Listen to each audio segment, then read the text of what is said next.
Well, Kimberly Palmer is the author of Generation Earn, and she says we may be doing way better than we're giving ourselves credit for. Kimberly, thanks so much for being here today. Thank you, Stephanie. All right, so when you talk about this in young professionals, so many times they're just so happy to get out of school, to get a job. They're not even thinking about saving. They're like, I just finally have money to spend. But you're saying saving should be a priority.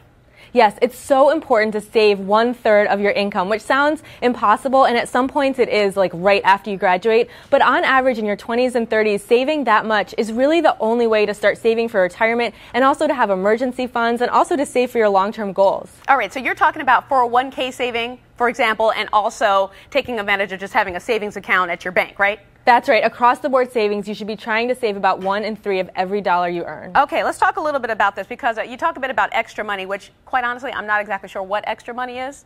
I don't know what that is, like just laying around that you don't need. I'm sure most people feel a need for all of their money, but that's not a reason to wait for the chance to invest, right, when you have extra money.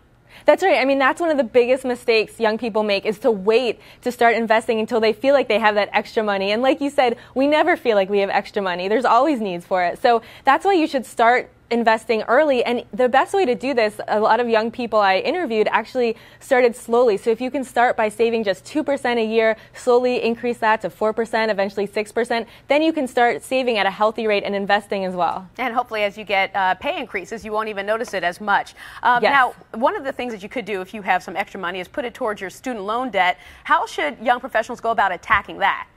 This is such a big myth that student loan debt is good debt, that you should hold on to it for 30 years, but it is expensive, and especially considering how low the interest rates are, how little we can get back on our savings and our investments. It's so important to start saving to paying off your student loan debt early. So if you have student loan debt that's at 5 or 6 or even higher percentage points, you want to start putting money towards paying that debt down early. All right, and then the other thing to take into account is you want to invest in your career. Don't cut corners there, right?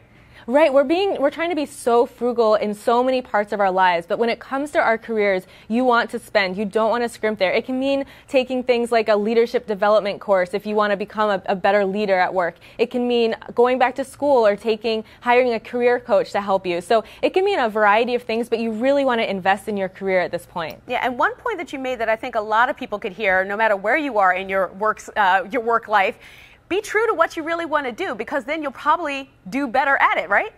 You're right. I mean, one of the biggest obstacles we face is not even really concretely saying to ourselves what those big long-term goals are. It might be something like buying a house in the next few years, or starting your own business, or retiring when you're 50. So if we can express those goals, it really helps us start to move towards them. Kimberly Palmer, thank you so much. This is good information no matter where you are if you're in the job cycle. But author of Generation Earn, thanks for joining us today. Thank you, Stephanie.